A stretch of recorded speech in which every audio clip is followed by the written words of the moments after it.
CBCT таны мэдхүйд суурилсан энерги сэтгэлийн сургалтанд тавтай морилно. 2 дугаар бүлэг. Тод доктортой анхаарлыг хөгжүүлэх.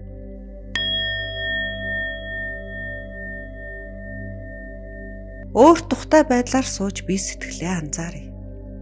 Битэн чангарсан, чилсэн хэсэг байвал одоо сунгас суллаарай. Яг энэ агшинд бие сэтгэлийн мэдрэмжээ ажиглая. Хэрв та хүсвэл хэд хэдэн удаа гүнзгий амьсгал авч гаргаарай. Алгуур, зөөлөн амьсгалаа авах та.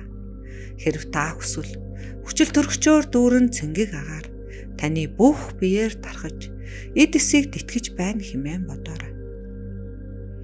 Харин амьсгалаа гаргахдаа биеийн чангарсан хэсэг суларч, сэтгэлийн альваа төгшүүр зовнил гадагшлаад бие тайвширч, сэтгэл ямар нэг байдлаар тогтун эсвэл хөнгөрч байна хэмээн төсөөлөөрэй.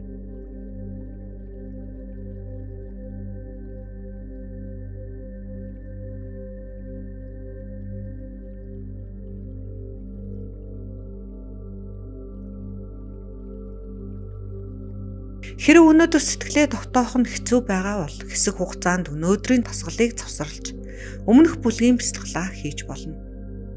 Одоо бэлэн болсон бол анхаарлаа сонгож авсан төвлөрлийн зүйл дээр тогтооё. Таны сонгосон зүйл амьсгалахад үүсэж байгаа мэдрэмжүүд байж болно. Амьсгал нь төвлөрөхөд бидэнд хамгийн хялбар зүйл байдаг. Эсвэл гарч байгаа дуу чимээ, биеийн бусад мэдрэмж дээр анхаарлаа тогтоож болно. Одоо сонгосон зүйл дээр анхаарлаа энэ мөчөөс дараагийн мөч хүртэл тогтоохыг хичээе.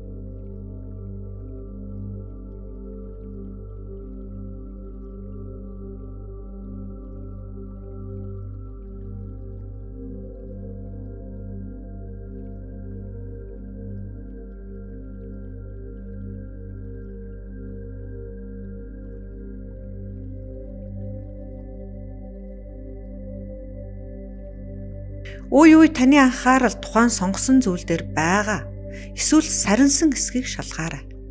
Хэрэв анхаарал өөр зүйл, мэдрэмж, сэтгэл хөдлөл, дурсамж эсвэл ямар нэг бодол руу сарнсан бол үүнийг ийхүү сарнсныг мэдсэн нь анхаарлыг төвлөрлийн зүйл рүү дахин чиглүүлж тогтоох сайхан боломж боллоо хэмээн бодоорой. Анхаарлын төвлөрлийн зүйл дээр дахин авчрах бүртээ ийхүү дахин тогтоох болгонд анхаарал тогтох хугацаа баг багаар нэмэгдэж байгаа хэсгийг ажиглаарай.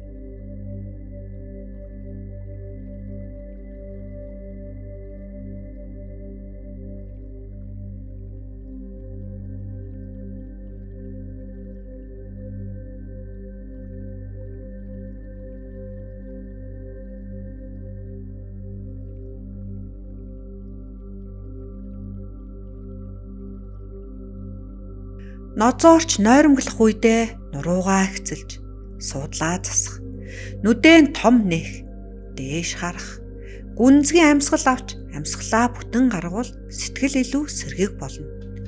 Ингээд буцаа төвлөрлийн зүйл дээр анхаарлаа тогтоож, яг энэ хорон бүрийг анзаараарай.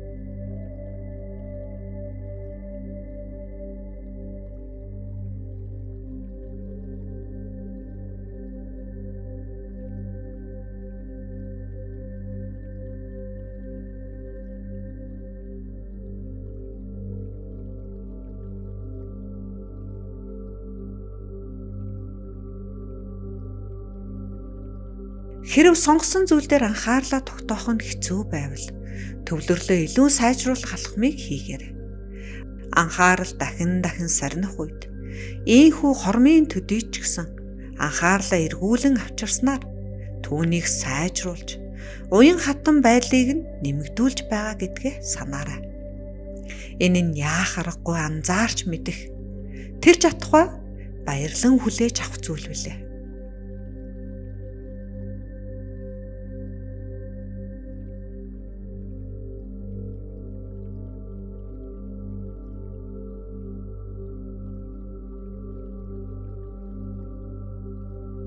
Хэрэв ямар нэг бодол сэтгэл хөдлөлөөс анхаарлаа салгах амаргүй байгаа бол Энэ бэлтгэлийг хийж байгаа зорилго хийснээр анхаарал эрхэн сайжрах, бусад бий болж болох ач холбогдлын тухай тунгаан бодоорой. Ингэснээр таны сэрэмж нэмэгдэж, таны анхаарлыг төвлөрлийн зүйл рүү хэрхэн чиглүүлж тогтоохыг ажиглаарай. Төвлөрлийн зүйл дээр анхаарлаа дахин хэдэн мөч тогтооё. Хэрв анхаарал ямар нэг байдлаар сарнивал, ийхүү сарнсныг анзаарч дахин буцаагаад тогтоогоод байгаарай.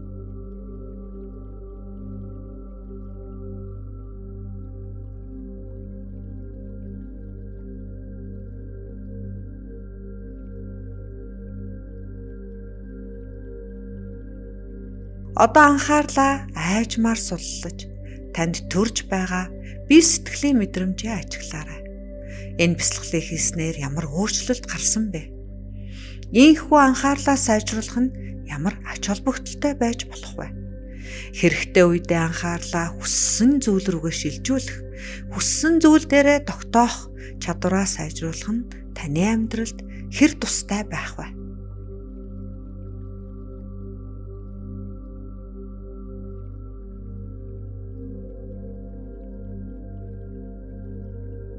Энэ бэлтгэлийг хийснээр танд төрсөн сайхан мэдрэмж, сайн үр дүнгээ, сайн сайхан болоод бие сэтгэлийн дэмжлэг хэрэгтэй байгаа хэн нэгэнд хэрв та хүсвэл зориулж болно. Ийхүү зориулахдаа хэрвээ та хүсвэл илүү олон хүмүүсийг багтааж болно. Энэ бэлтгэлээс танд төрсөн ухаарал, ур чадвараа өдөр тутмын амьдралдаа хэрэгжүүлэх хэмээн зорилго тавиарай. Баярлалаа.